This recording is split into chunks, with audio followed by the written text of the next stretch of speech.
Hello friends, welcome back to today's video on curvilinear motion of different type of coordinate systems.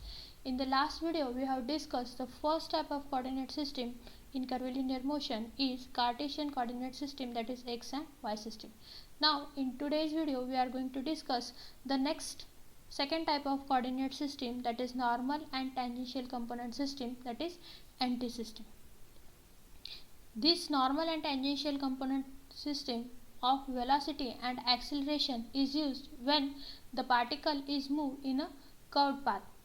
Consider the motion of a particle along the curved path, and then the velocity vector is always tangential to the path, but the acceleration vector is at some other angle. Now consider a particle moving along this curved path, and at different locations the normal and tangential components are shown. So here this is the direction of motion. If I am considering this particular point, so at this point the tangent drawn is, and the component acting along that tangential direction is the tangential component, and perpendicular to that is the normal component. Now whenever we are marking the directions of tangential and normal component, then always remember that tangential component is acting in the direction or along the direction of motion, and the normal component is acting towards the center of curvature. So in this side the center of curvature is acting in the upward direction, so normal component is acting towards the center of curvature.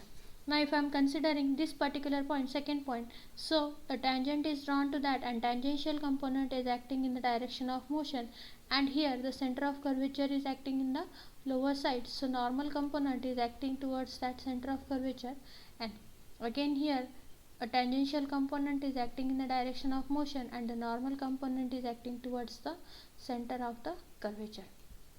So in case of normal and tangential systems, ET and EN are used as a unit vector in tangential direction and the normal direction. Now let's consider first the tangential and normal component of velocities, that is in NT. So velocity components V can be expressed as Vt into Et bar plus Vn into En bar, where Et and En are the unit vectors in tangential and normal component side. Now considering this figure, a particle is moving along this curved path, and at particular this point P, a tangent is drawn in the direction of motion. So the component of velocity in this direction is Vt, and perpendicular to that the component of velocity is Vn, which is acting towards the center of curvature, and velocity is acting in the direction of motion. Now this tangential component of velocity Vt is directly equals to V, that is rate of change of velocity with respect to time, and the normal component of velocity Vn is equals to 0, as the rate of velocity is go on changing with respect to time t. Therefore V is equals to square root of Vt square plus Vn square, as Vn is 0, so V is directly equals to Vt. Now the normal and tangential acceleration components. So again considering a curved path along which a particle is moving, and at point P in this tangential direction the acceleration component At is acting, in the normal direction acceleration component An is acting, and which are expressed as A is equals to At into Et bar plus An into En bar, and this tangential component of acceleration At is expressed as rate of change of velocity with respect to time in a tangential direction, and normal component of acceleration is expressed as An is equals to V square by rho, where rho is nothing but the radius of curvature, and therefore the resultant acceleration is equals to square root of At square plus An square. Therefore summarizing these things, here the velocity components are Vt and Vn, where Vt is equals to V and Vn is equals to 0. The acceleration components are At and An, where At is equals to rate of change of velocity, that is dV by dt, and An equals to V square by rho, which is directed towards the center of curvature. Now to find out this radius of curvature, it can be determined by two ways. The first thing, as an equals to v square by rho, therefore rho is equals to v square divided by an. And in the second way, rho is equals to 1 plus dy by dx square divided by d square y by dx square if the equation of the curved path is expressed as y is equals to f of x. Now there are few important hint points that should be determined or keep it remembered in case of the curvilinear motion in normal and tangential component system.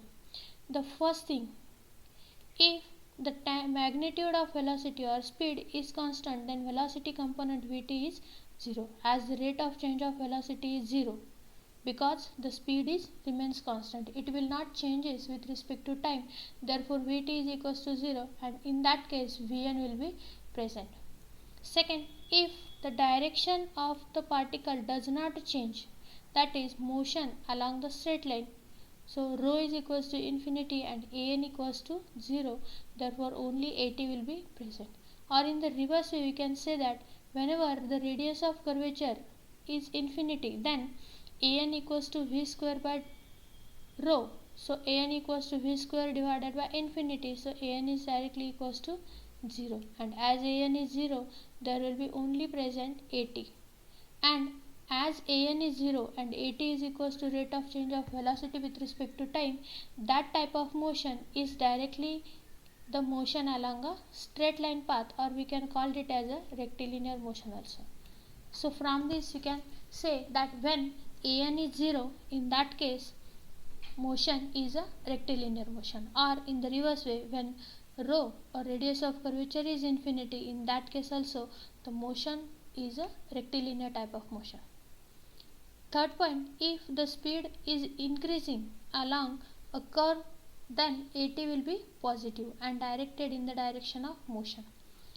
Then, and the fourth point, if the speed is decreasing along a curve, then at will be negative and directed opposite to the direction.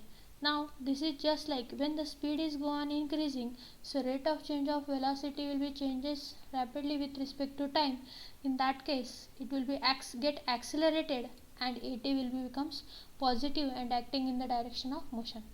But now when the speed is decreasing, then in that case it is like a deacceleration, and therefore at, the component of acceleration in tangential direction, is considered as a negative, which is acting in the opposite to the direction of motion. Like here, this case is considering acceleration and this case will be considered as a deacceleration, therefore at will be negative here.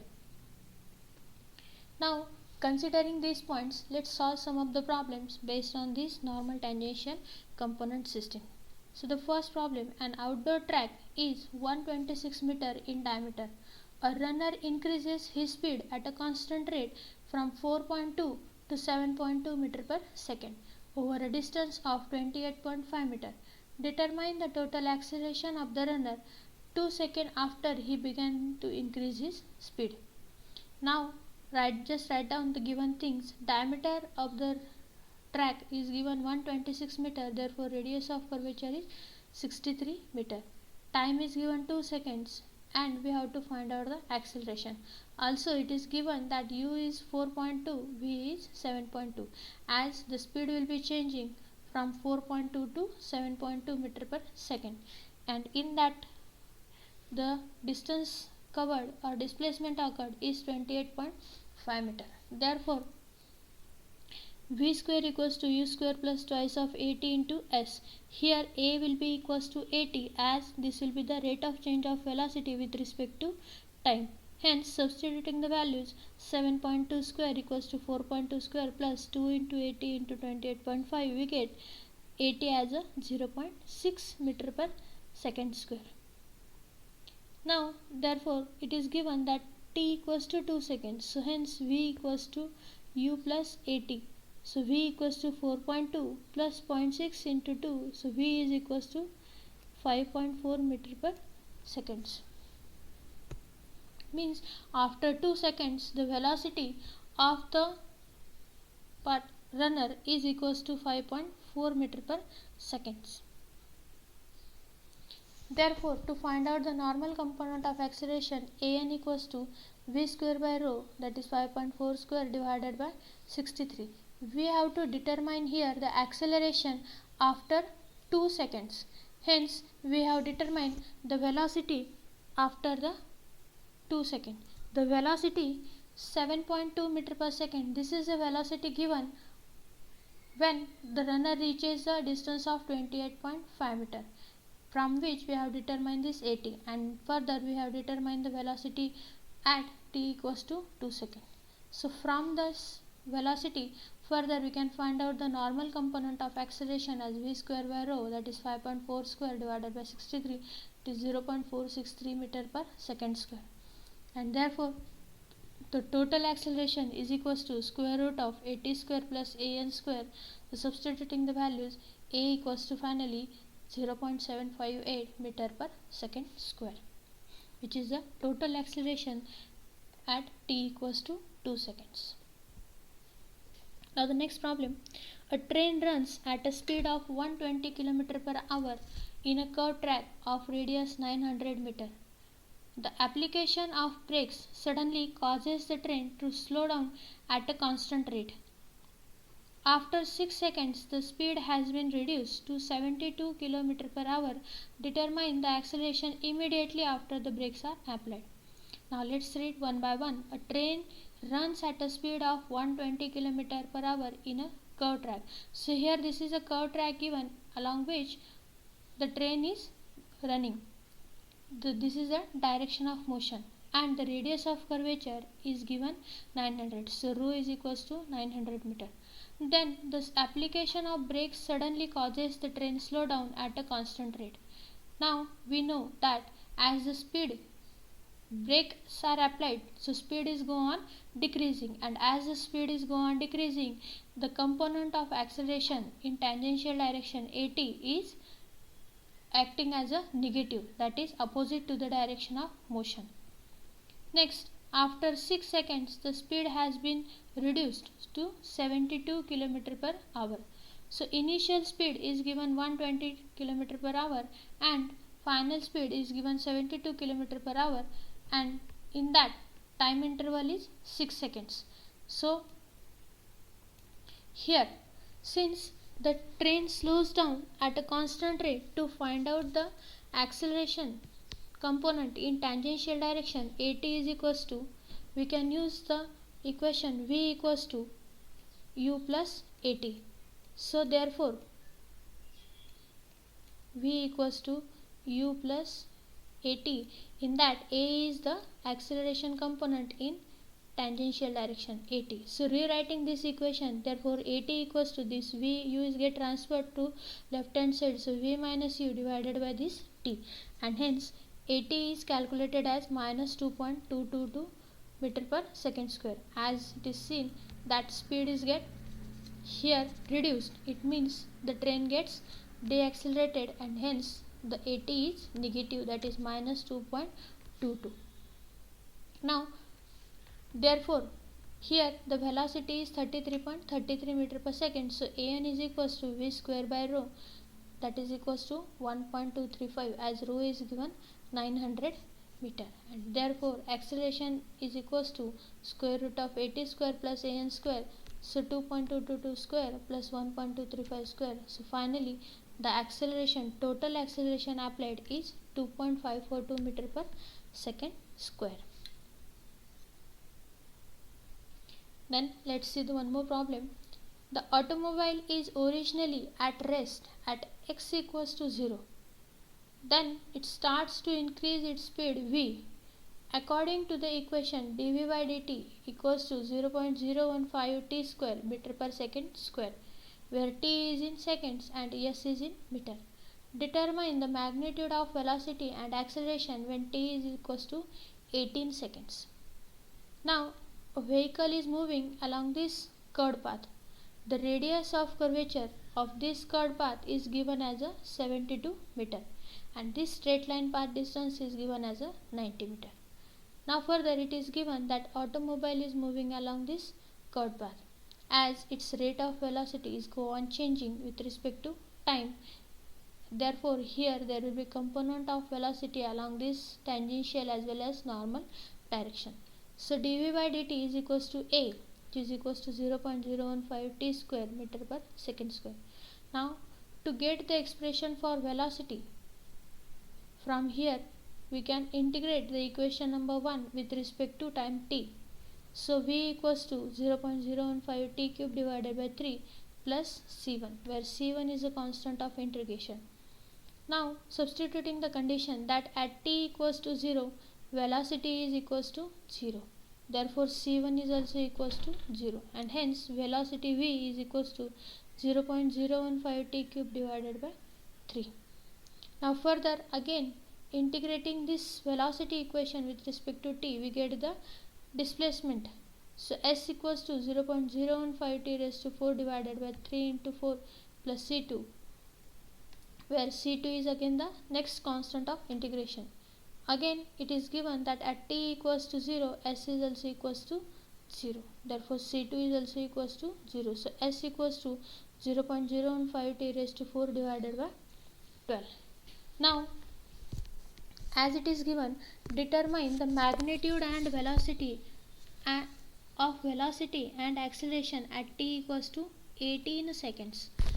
Hence here substituting the value of t as 18 seconds, s is equals to 131.22 meter.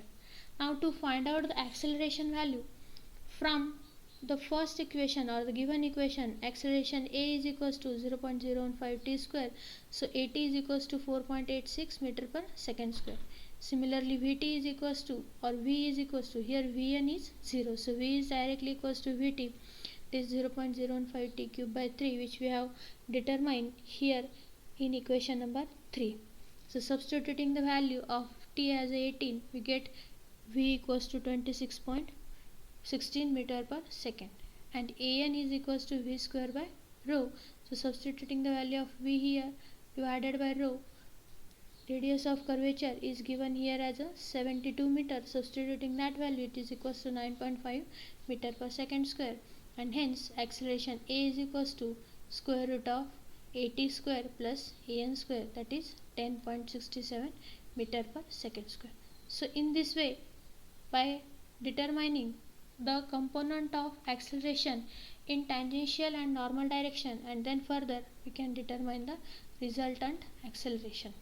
Similarly, to find out the velocity also, velocity is equals to rate of change of velocity in tangential direction, so v is directly equals to vt. So in this way you can solve many number of problems in this normal and tangential component system. Now in the next lecture we discuss the third type of coordinate system, that is radial and transverse component system. Till that, thank you.